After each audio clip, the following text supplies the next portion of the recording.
നാരിയത്ത് സ്വലാത്ത് അഥവാ നരകത്തിലേക്കുള്ള സ്വലാത്ത് കേരളത്തിലെ മുസ്ലിങ്ങളിൽ സുപരിചിതവും അവരിൽ പലരും പതിവായി ചൊല്ലാറുമുള്ള ഒരു സ്വലാത്താണിത്.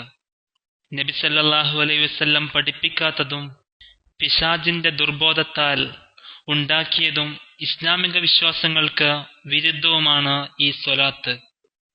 ഇത് സാധാരണക്കാരെ ബോധ്യപ്പെടുത്തുന്നതിനായി ഈ സ്വലാത്തിന്റെ അറബി പരിഭാഷ കൊടുക്കുന്നു. അല്ലാഹുമ്മ സ്വല്ലി സ്വലാത്തൻ കാമില, അല്ലാഹുവെ പൂർണ്ണമായ അനുഗ്രഹം നീ നൽകണമേ. വസല്ലിം സലാമൻ താമ്മൻ, പൂർണ്ണമായ രക്ഷയും നീ നൽകണമേ. അലാ സയ്യിദിന മുഹമ്മദ്, നമ്മുടെ നേതാവായ മുഹമ്മദിന്റെ മേൽ. അല്ലദീ തൻഹല്ലു ബിഹിൽ ഉഖദ്, അദ്ദേഹത്തെ കൊണ്ട് പ്രയാസങ്ങൾ മാറും. വതൻഫരിജു ബിഹിൽ കുറബ്, അദ്ദേഹത്തെ കൊണ്ട് ദുരിതങ്ങൾ നീങ്ങും. വതുഖലാ ബിഹിൽ ഹവായിജ്, അദ്ദേഹത്തെ കൊണ്ട് ആവശ്യങ്ങൾ നിറവേറും. വതുനാലു ബിഹി അർആയിബ്, അദ്ദേഹത്തെ കൊണ്ട് ആഗ്രഹങ്ങൾ സഫലീകരിക്കും. വഹുസ്നുൽ ഖവാത്തീം, അന്ത്യം നന്നാകും. വയുസ്തസ്കാ അൽ ഒമാമ ബിവജ്ഹിൽ കരീം, ബഹുമാന്യനായ അദ്ദേഹത്തിന്റെ മുഖം കൊണ്ട് മഴ പെയ്യും. വഅല ആലിഹി വസ്വഹ്ബിഹി, അദ്ദേഹത്തിന്റെ കുടുംബത്തിലും അനുചരന്മാരിലും. ഫീ കുല്ലി ലംഹത്തിൻ വനഫ്സ്, എല്ലാ നിമിഷത്തിലും എല്ലാ ശ്വാസത്തിലും. ബിഅദദി കുല്ലി മഅലൂമിൻ ലക്, നിനക്കറിയാവുന്ന എല്ലാം എണ്ണം കൊണ്ട് നീ സ്വലാത്തും സലാമും ചെയ്യണമേ. പ്രവാചകന് ശേഷം നൂറ്റാണ്ടുകൾ കഴിഞ്ഞ് ഈജിപ്തിലെ ഇബ്രാഹിം അന്നാസി എന്ന സൂഫി പാതിരിയുണ്ടാക്കിയതാണത്രേ ഈ ബിദ്അത്ത് സ്വലാത്ത്. ഈ സ്വലാത്തിൽ നബി സല്ലല്ലാഹു അലൈഹി വസല്ലമക്ക് അള്ളാഹുവിന്റെ വിശേഷണങ്ങളാണ് നൽകിയിരിക്കുന്നത്. ഇക്കാര്യം സാധാരണക്കാരന് മനസ്സിലാകാതിരിക്കാൻ ഈ സ്വലാത്തിന് പരിഭാഷ എഴുതിയ ഖുറാഫി പണ്ഡിതന്മാർ ബോധപൂർവം കൃത്രിമം നടത്തിയിട്ടുണ്ട്. സ്വലാത്ത് കിതാബ് പരിഭാഷ പേജ് 17 ഇസ്ലാമിക പ്രാർത്ഥനാ ഡയറി പേജ് 43 എന്നീ ഗ്രന്ഥങ്ങളിൽ നമുക്കത് കാണാം.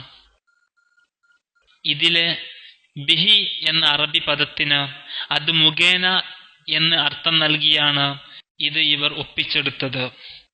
അപ്പോൾ അർത്ഥം വായിക്കുന്ന ഏതൊരാൾക്കും ഈ സ്വലാത്ത് മുഖേന എന്നാണ് മനസ്സിലാകുക. എന്നാൽ അറബി ഭാഷാ നിയമമനുസരിച്ച് സ്വലാത്ത് മുഖേന എന്നാകണമെങ്കിൽ ബിഹ എന്നാണ് പ്രയോഗിക്കേണ്ടത്. സ്വലാത്ത് എന്ന പദം സ്ത്രീലിംഗമാണ്, അതിനാൽ ബിഹ എന്നാണ് പ്രയോഗിക്കേണ്ടത്. തുടക്കത്തിൽ നബി സല്ലല്ലാഹു അലൈഹി വസല്ലമക്ക് അനുഗ്രഹവും രക്ഷയും ചെയ്യണമെന്ന് പറഞ്ഞ സ്വലാത്തും സലാമുമാണ് ഉദ്ദേശിക്കുന്നതെങ്കിൽ ബിഹിമ എന്നാണ് പ്രയോഗിക്കേണ്ടത്. ഇവ രണ്ടും പ്രയോഗിക്കാതെ ബിഹി എന്ന് പ്രയോഗിച്ചതിനാൽ മുഹമ്മദ് നബി സല്ലല്ലാഹു അലൈഹി വസല്ലമയെ കൊണ്ടാണ് പ്രയാസങ്ങളും ദുരിതങ്ങളും മാറുന്നതും ആവശ്യങ്ങളും ആഗ്രഹങ്ങളും നിറവേറുന്നതുമാണെന്ന് വരുന്നു. ഇത് ഖുർആനിനും നബി സല്ലല്ലാഹു അലൈഹി വസല്ലമയുടെ അധ്യാപനങ്ങൾക്കും എതിരാണ്. ഇവയെല്ലാം അള്ളാഹുവാണ് മനുഷ്യന് സാധിച്ചു കൊടുക്കുന്നത്. മാത്രവുമല്ല അതിൽ മുഹമ്മദ് നബി സല്ലല്ലാഹു അലൈഹി വസല്ലമക്ക് യാതൊരു പങ്കുമില്ലതാണ്. വസ്തുത ഇതായിരിക്കെ അള്ളാഹുവിന്റെ പ്രവൃത്തികളെ നബി സല്ലല്ലാഹു അലൈഹി വസല്ലമയിലേക്ക് ചേർത്തി പറഞ്ഞാൽ അത് ശിർക്കാണെന്നറിയുക. നാരിയത്ത് സ്വലാത്തിലെ മുഹമ്മദ് എന്ന പദത്തിന് ശേഷം അല്ലദീ എന്ന പദം പല പ്രിന്റുകളിലും വിട്ടുകളഞ്ഞിട്ടുണ്ട്. ഉദാഹരണമായി സ്വലാത്ത് കിതാബ് പരിഭാഷ, അഷ്റഫി ബുക്ക് സെന്റർ പ്രസിദ്ധീകരിച്ച സ്വലാത്ത് കിതാബ് പരിഭാഷ, കെഞ്ചുൽ അർഷ് ദ്വാ, ആമിറുൽ ഇസ്ലാം പ്രസ്, തിരുരങ്ങാടി എന്നിവ. അല്പമൊക്കെ അറബി അറിയാവുന്നവന് പോലും നാരിയ സ്വലാത്തിൽ അടങ്ങിയിരിക്കുന്ന അപകടം മനസ്സിലാകാതിരിക്കാൻ പുരോഹിതന്മാർ നടത്തിയ മറ്റൊരു തട്ടിപ്പാണിത്. അല്ലദീ എന്ന ഈ പദം അറബിയിൽ മൗസൂല എങ്കിൽ ഇംഗ്ലീഷിൽ റിലേറ്റീവ് പ്രോനൗൺ എന്നാണ് അറിയപ്പെടുക. അഥവാ അല്ലദിക്ക് മുമ്പുള്ള മുഹമ്മദിന്റെ വിശദീകരണമാണ് അല്ലദിക്ക് ശേഷം വരുന്നത്. ബിഹി എന്നതിന്റെ പരിഭാഷയിൽ തട്ടിപ്പ് നടത്തിയതുപോലെ ഇവിടെ അല്ലദീ കട്ടതും തുടർന്നുള്ള ഭാഗം മുഹമ്മദ് നബി സല്ലല്ലാഹു അലൈഹി വസല്ലമയുടെ വിശദീകരണങ്ങളല്ലെന്ന് വരുത്താനാണ്. പിശാചിന്റെ പണി പുരോഹിതന്മാർ ഏറ്റെടുത്തതാണ് ഇവിടെയും നാം കാണുന്നത്. അതുകൊണ്ട് സാധാരണക്കാരോടും പണ്ഡിത പുരോഹിതന്മാരോടും നമുക്ക് പറയാനുള്ളത്, നബി സല്ലല്ലാഹു അലൈഹി വസല്ലം പഠിപ്പിച്ച കുറ്റമറ്റ സ്വലാത്ത് ചൊല്ലുക എന്നാണ്.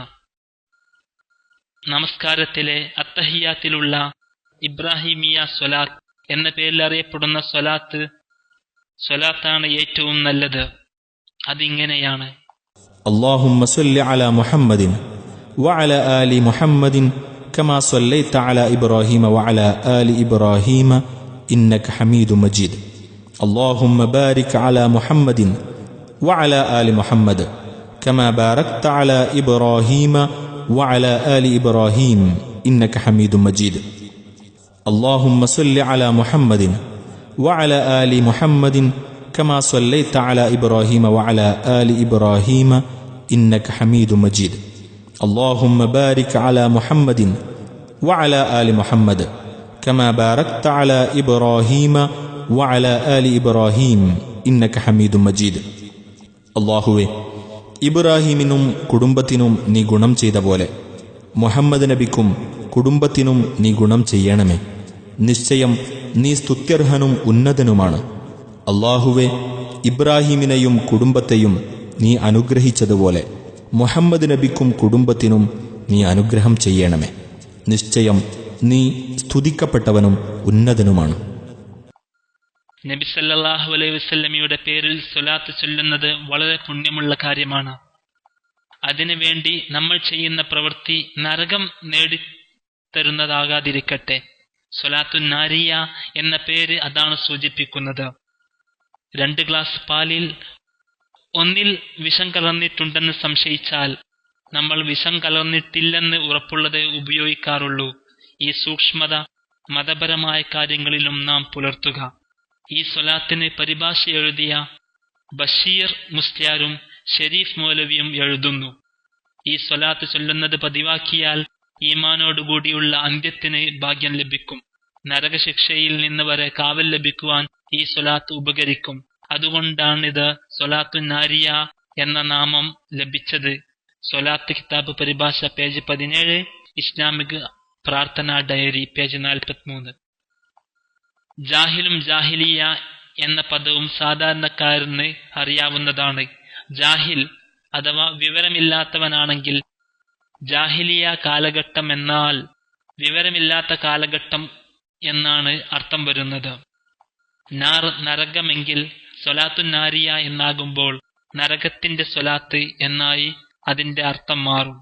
പക്ഷേ ഈ സ്വലാത്ത് പരിഭാഷപ്പെടുത്തിയവരെല്ലാം അതിന്റെ വിപരീതാർത്ഥമാണ് നമ്മെ പഠിപ്പിക്കാൻ ശ്രമിച്ചത്.